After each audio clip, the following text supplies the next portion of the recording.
Vinh đang ở tại Monaco. Đây là một giấc mơ trở thành hiện thực ha.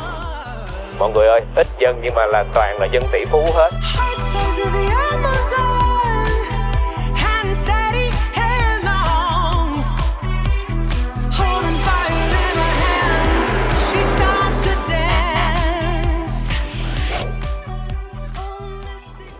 Hello, xin chào cả nhà. Vinh đang ở tại một quốc gia mới rất là đặc biệt, Monaco. Wow, đây là một giấc mơ trở thành hiện thực ha. Ở vlog này thì Vinh sẽ đem đến với mọi người rất là nhiều những cái điều thú vị và đặc biệt. Nào bây giờ chúng ta hãy cùng khám phá nha. Anh tài xế anh drop Vinh ở chỗ parking này để mà Vinh đi từ cái top xong rồi đi xuống dọc dọc những cái điểm tham quan ở đây, xong rồi mình vào phố cổ.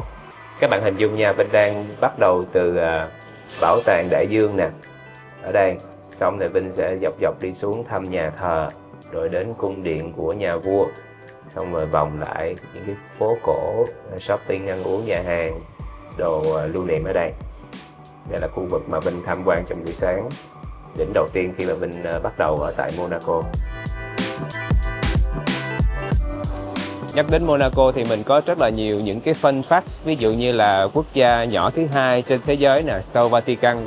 Diện tích ở đây thì chỉ có 2,1 km vuông và tuy là nhỏ nhưng mà số dân lại là thuộc cao nhất trên thế giới nha. Quốc gia có số dân đông nhất thế giới, 48.000 người trên 1 km vuông, và hiện tại dân số ở Monaco đang vào khoảng hơn 38.000 người. Mọi người ơi, ít dân nhưng mà là toàn là dân tỷ phú hết. 1/3 dân số đây đều là những người giàu và rất giàu trở lên. Phía sau lưng Vinh á là có bảo tàng Đại Dương, là điểm tham quan đầu tiên của Vinh ở đây để mà mình bắt đầu những điểm tiếp theo. Một số điểm tham quan quan trọng ở tại Monaco mình có thể bắt đầu ở tại viện bảo tàng nè ha, bảo tàng Đại Dương, rồi mình đi vào cung điện hoàng gia, đi nhà thờ. Về vị trí địa lý thì Monaco là quốc gia được bao bọc ba mặt bởi Pháp ha, còn một mặt thì hướng ra biển Địa Trung Hải ở phía nam. Vinh đang đi vào một khu như là công viên đầy hoa hết, không khí trong lành vào buổi sáng sớm. Thu nhập bình quân của người dân ở đây là 256.000 đô la một năm. Tính ra tiền Việt Nam mình là khoảng 6,6 tỷ nha mọi người, là bình quân thôi đó. Tuy là một quốc gia nhỏ bé, rất nhỏ luôn, nhưng mà họ rất là năng động, bởi vì ở đây là thường xuyên tổ chức những sự kiện, những cuộc hội thảo quan trọng đẳng cấp thế giới. Từ chỗ bảo tàng Đại Dương mình đi qua nhà thờ mất 6 phút đi bộ thôi, và băng qua một khu vườn đầy hoa. Vinh nghĩ nổi bật nhất ở đây là cái bến du thuyền đó, nằm ngay cái eo biển, là thấy ấn tượng nhất. Casino ở đây cũng nổi tiếng nè, và khách sạn Monte Carlo, là rất là nhiều những bộ phim Hollywood họ đến đây quay rồi ha. Các bạn ơi, các bạn thấy sao? Thấy cái cảnh này nó siêu thật không? Mình lên trên phía chỗ nhà thờ này mình chụp xuống là đẹp này nha, các bạn nhớ nha.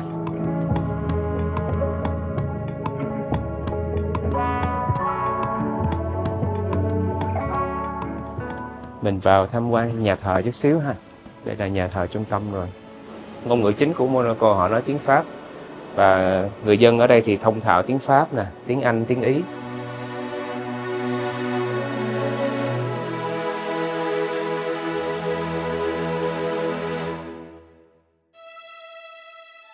Ở Monaco thì không có sân bay nha quý vị, nhưng mà trực thăng thì có sân bay đổ trực thăng, và các tỷ phú thì họ đi từ Nice bay qua đây khoảng mất 7 phút thôi. Bay trực thăng vậy cho nó sang. Nói về độ giàu có của Monaco thì mình nghĩ là chắc chúng ta không cần phải tranh cãi nữa, bởi vì đã rất là nổi tiếng ở trên báo đài rồi. Người ta đến đây bằng du thuyền nữa, rồi trực thăng nè. Và giá của mình thuê một căn hộ ở đây cũng rất là mắc. Trung bình vào khoảng 20.000 cho đến 30.000 euro cho một tháng thuê, và mình phải trả tiền trước. Ở đây thì họ vẫn xài euro nha. Các bạn nên đến đây sớm á, giống như Vinh đi thì vắng, và mình cứ đi hít thở không khí trong lành, buổi sáng nắng cũng dịu. Rồi mình tham quan Monaco từ phía trên cao xuống, mình thấy rất là đẹp. Đây là Monaco City, còn cái phía mà khách sạn Monte Carlo thì sẽ nằm ở khu vực khác. Nói khu vực khác thì thôi chứ mình đi xe chắc cũng 2-3 phút là mình tới nơi. bởi vì quốc gia nhỏ xíu à. Cung điện hoàng gia đây rồi mọi người ơi. Vua và hoàng tử Monaco là tổng tài, siêu đỉnh nha. Cung điện hoàng gia sang trọng ghê, có anh lính gác, anh mặc bộ đồ trắng đi qua đi lại mà phong thái kìa, mọi người nhìn kìa. Ở Monaco còn nổi tiếng với lại giải thưởng đua xe F1. Các bạn ơi, đây là đường đua đẹp nhất thế giới và cũng là nguy hiểm nhất thế giới. Đua ở trên đường phố của Monaco này luôn nha. Vào tháng 5 thì sẽ diễn ra sự kiện này, tháng 5 hàng năm. Cho nên là những cái dịp đó đó, những cái người nổi tiếng và những siêu sao họ cũng tụ tập về đây. Giá phòng ở đây thì có thể lên đến vài chục ngàn euro là bình thường trong cái dịp cao điểm đó. Vinh thì tham quan hoàng cung từ phía ngoài thôi, tại như bên trong là mình phải có reservation, mình book trước. Vấn đề an ninh ở đây thì cực kỳ tốt nha mọi người. Camera ở mọi góc, mọi nẻo đường, cho nên mình làm gì cũng bị quay hết trơn á. Yên tâm luôn. Đây là một cái view khác, Vinh nhìn từ phía cung điện hoàng gia. View này là view không biết bao nhiêu nữa, đừng kêu view triệu đô, chắc phải kêu view tỷ đô quá. Phía xa xa là Vinh thấy những căn hộ rồi đó, những tòa nhà với những cái căn hộ sang trọng và đắt đỏ.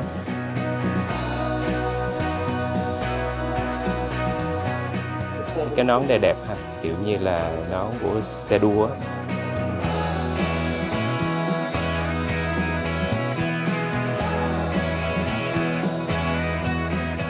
Đây là phố cổ rồi. Vinh vừa ăn sáng uống cà phê sương xong. Các bạn ơi, khi mà đến với Monaco, Vinh nghĩ mình kết hợp đi trong ngày là được rồi. Bởi vì mình cũng không có nên ở đây đâu. Nếu mà các bạn mình có nhiều chi phí và muốn dành nhiều thời gian hơn thì mình book ở đây, bởi vì ở đây mọi thứ đắt đỏ ha. Mình nghĩ là mình ở Nice mình kết hợp đi qua đây cũng gần. Mình đi trong ngày thôi là mình đủ thời gian, bởi vì Monaco cũng nhỏ thôi à. Và kết hợp được luôn nha, mình kết hợp là Nice, là Monaco, Cannes, 3 điểm đó chung một ngày là vẫn được nha. Hàng quán bây giờ bắt đầu mới mở ra nè. Bên này cứ 11 rưỡi, 12 giờ trưa là nhà hàng mới bắt đầu hoạt động. Bởi vì mình thấy đa số những cái đồ lưu niệm ở đây họ đều in các hãng xe. Cho nên là nói về xe cộ, siêu xe và xe đua thì rõ ràng nó cũng là một cái nét đặc trưng của Monaco. Trước mặt Vinh là một chiếc Porsche. Sương thấy siêu xe đi ăn sáng nha.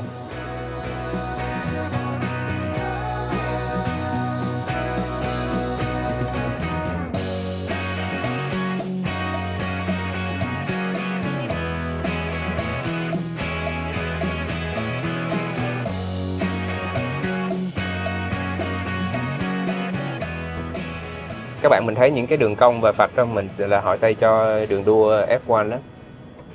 Khi mà có đường đua và có sự kiện thì họ sẽ đóng hết tất cả lại, còn bình thường thì vẫn mở ra cho mình sinh hoạt bình thường. Vinh đang bước đi trên đường đua F1. Đúng là view ở ngoài thiệt á, nhìn còn đẹp, mê hoặc luôn.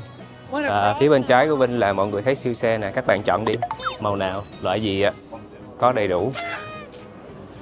Một bên là nhà hát opera, một bên là khách sạn Paris. Mình đang ở khu vực Monte Carlo rồi ha. Mặt trước này đẹp nè. Đoàn khách đang chụp hình siêu xe. Đây một trong những nơi tụ hội được nhiều siêu xe nhất trên thế giới. Tới đây là mình ngửi thấy mùi sang chảnh mọi người ơi. Ngay cả các anh nhân viên ở đây thôi là cũng mặc đồ rất là đẹp, thần thái. Còn xung quanh thì mọi người đứng khán giả, rất nhiều khán giả đang xem chương trình siêu xe và xem view của khách sạn. Cái chỗ này nó làm cho mình cảm thấy là sao á. Tại vì mình đứng đây nè, xong rồi là những cái chiếc siêu xe giống như họ đi vào giống như trình diễn catwalk từng chiếc siêu xe một. Và người dân thì đứng đông quá, xem đông quá, bảo vệ thì cứ phải đuổi riết luôn, rồi mấy cái chiếc xe Rolls Royce nó cứ đi vô từ từ. Phía trước mặt bên là casino Monte Carlo nổi tiếng cái kìa. Đó, mọi người ơi, vào đây chơi không? Đây là cái hàng dài thiệt dài để mọi người đi vào tham quan siêu xe. Nguyên một dàn siêu xe chân trước khách sạn này đó, một bộ sưu tập luôn. Cái hotel này minimum là khoảng 1.000 euro một đêm trở lên. cho phòng thấp nhất ở đây nha các bạn. Một chiếc siêu xe đang nhào vô đây. Xe này là Vinh thấy xịn nhất, nãy giờ Vinh nhìn luôn. Xe này đẹp nhất, hoành tráng nhất. Dọc ở đây có những cái thương hiệu lớn, những cái gì mà mắc nhất, những thương hiệu nào mắc nhất là có mặt ở đây hết. Dọc bên hông khách sạn là những thương hiệu lớn là Miu Miu, Goya, đồ Hermes bên kia. Một thế giới rất là khác.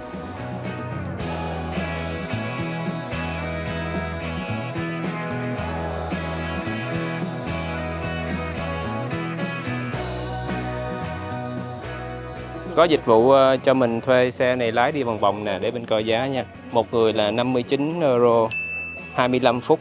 Mình lái luôn là 89 euro.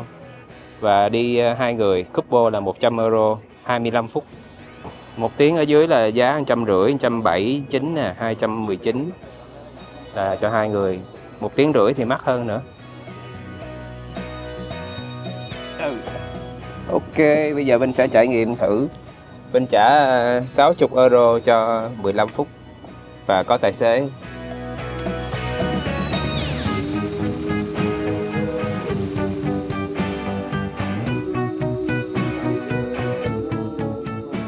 Vinh đang đi trên tuyến đường Formula đây, anh tài xế anh chỉ dạy bên trái là khách sạn Paris, bên phải là Casino Monte Carlo.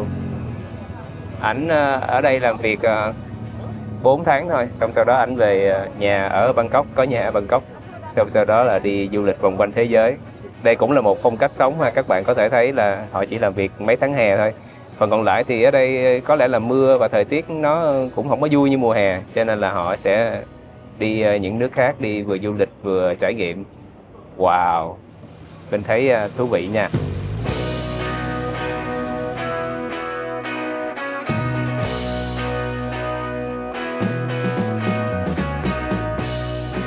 Mình đi vào đây xem bộ sưu tập xe của nhà vua quốc vương nha.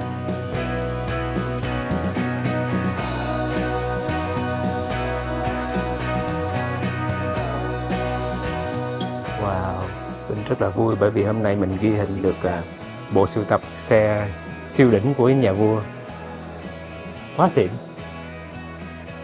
Từ xe cổ điển cho đến xe đời mới luôn nha.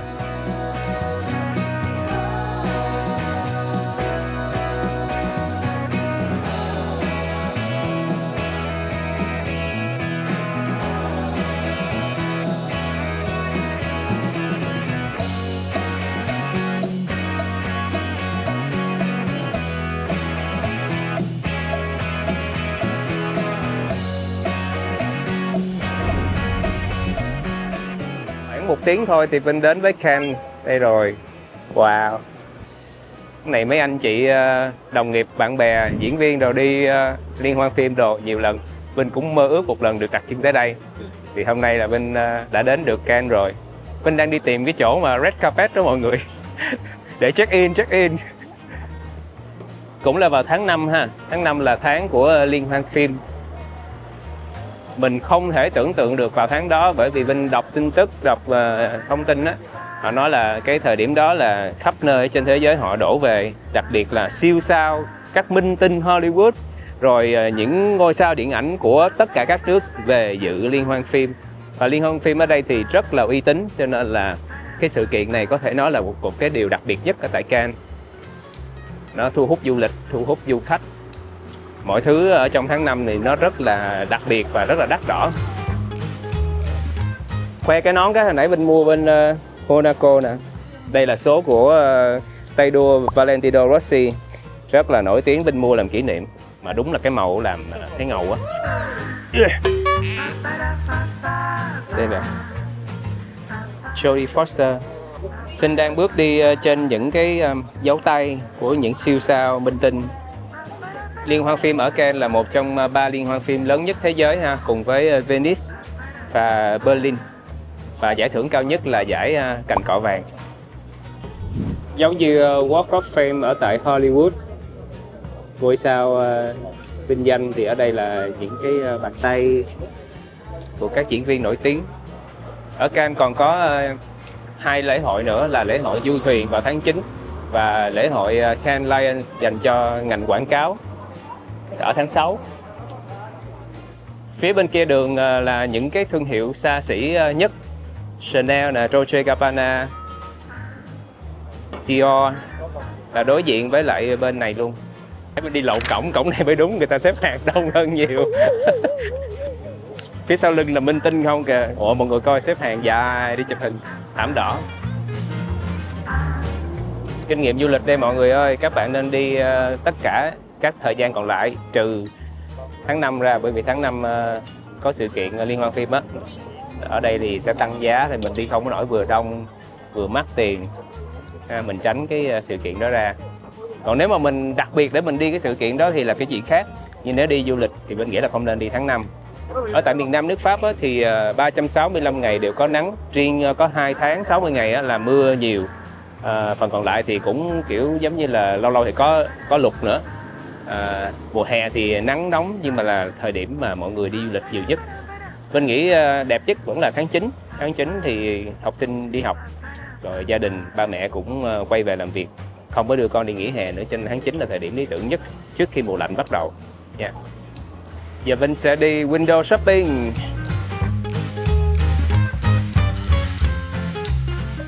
Tuy là hơi nóng nhưng mà Vinh đi mùa hè thì Vinh thấy quá thích luôn. Lần này thì Vinh quyết định đúng đắn.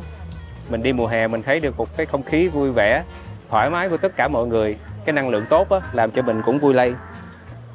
Bãi biển ở đây tắm ok nè. Cái phía bên đi xì sỏi với đá nhiều. Ở bên này thì Vinh thấy cát mịn hơn, cho nên là mọi người tắm biển cũng rất là đông. Điểm chung của Cannes, Monaco và Saint-Tropez thì chỗ nào cũng có phố cổ hết. Bởi vì những địa điểm này hồi xưa đều là những cái làng chài nhỏ, và dần dần thì càng ngày càng nổi tiếng hơn. Nhiều người giàu đến, cho nên là trở thành địa điểm đắt đỏ và dành cho giới thượng lưu. Bây giờ Vinh đang tiến về chỗ cao nhất của Cannes để mình có một cái nhìn bao quát toàn khung cảnh ở nơi đây. Đây, phía bên phải của Vinh là phố cổ đó, và có những cái shopping, nhà hàng, ăn uống. Mặt bằng nào cũng là nhà hàng hết, cho nên là các bạn có rất là nhiều sự lựa chọn về ăn uống, các loại đồ ăn khác nhau.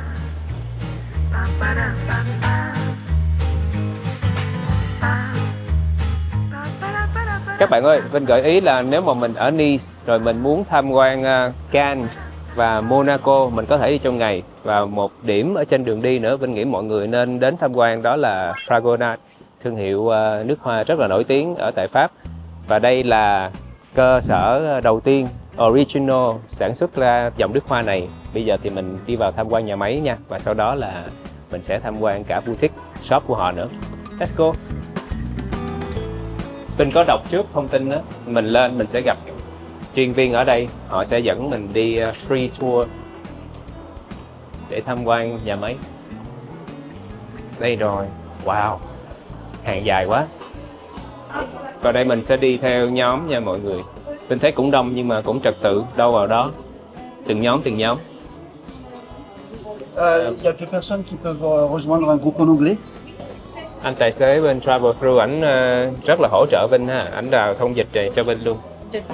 Anh thấy Vinh đi quay rồi ảnh vào hỗ trợ luôn, thông dịch này nọ cho Vinh, lấy vé này nọ cho Vinh hết luôn. Quá dễ thương luôn. Mình là nhóm S. Ok. Mình đi tham quan theo nhóm như vậy ha. Ngày nay thì thương hiệu Fragonard đã đi có mặt ở khắp nơi trên thế giới rồi. Ở miền Nam nước Pháp á, nhất là mùa hè có những cánh đồng hoa lavender. Vinh thì đợt này đi hơi trễ rồi.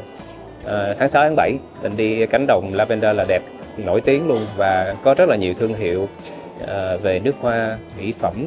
Họ lấy cảm hứng từ miền Nam nước Pháp. Ví dụ như là L'Occitane. L'Occitane là mọi người thấy cái cánh đồng hoa lavender màu vàng, màu tím, rất là đẹp. Và nước hoa cũng là tinh túy của nước Pháp. Và thương hiệu Fragonard này là thương hiệu nước hoa rất là nổi tiếng ở vùng miền Nam nước Pháp. Và đây là thủ phủ rồi ha, thủ phủ nước hoa. Nguyên liệu thì mình thấy họ lấy ở khắp nơi trên thế giới. Mình thấy có Canada, Mỹ nè, Ý, Brazil, rồi Úc, Nhật. Mỗi một nơi thì họ sẽ chọn ra những cái tinh hoa để về điều chế nước hoa. Và tất cả đều làm thủ công nha. Cái đó là cái điều mà làm nên sự nổi tiếng của thương hiệu này, đó là thương hiệu mà kiểu gia đình, thế hệ này qua thế hệ khác. Mê quá luôn, nãy giờ Vinh đi thì nạp thêm một số kiến thức về nước hoa là Vinh cảm thấy rất là hay. Có 3 tầng chính để sản xuất lên một chai nước hoa, và cái nguyên liệu và mùi hương, cái mùi nốt có thể từ 20 tới 200 cộng hương vị khác nhau để làm một chai nước hoa. Tầng đầu tiên sẽ là cái mùi khi mà mình sẽ gọi là phần head, ví dụ có thể là mùi chanh, mùi cam, những cái mà làm cho mình refresh nhất, ấn tượng đầu tiên. Cái thứ hai đó là cái phần chính là phần heart của chai nước hoa, nó sẽ là cái mùi gỗ hay là những cái mùi mà nó đậm đặc hơn, và cái phần cuối cùng đó là cái sự lâu bền của nước hoa, là nó giữ được cái nước hoa đó cái thời gian lâu dài hay ngắn. Ba phần đó là chính, bên ngoài đó sẽ cộng thêm những cái hương vị khác nhau để tạo ra những cái mùi hương hay quá vậy ta.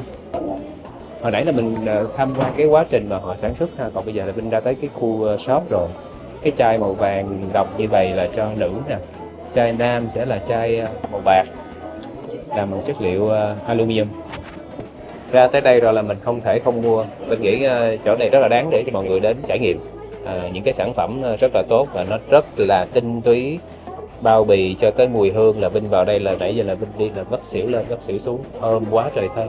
Những cái mùi nó rất là lạ đó, nó không có phổ biến như là những cái nước hoa mà mình đã xài khắp nơi mình hay đi mua của các thương hiệu lớn, thì đồng ý là nổi tiếng thơm rồi, nhưng mà ở đây nó vẫn có nét riêng của nó, đặc biệt là mấy cái xà bông đó.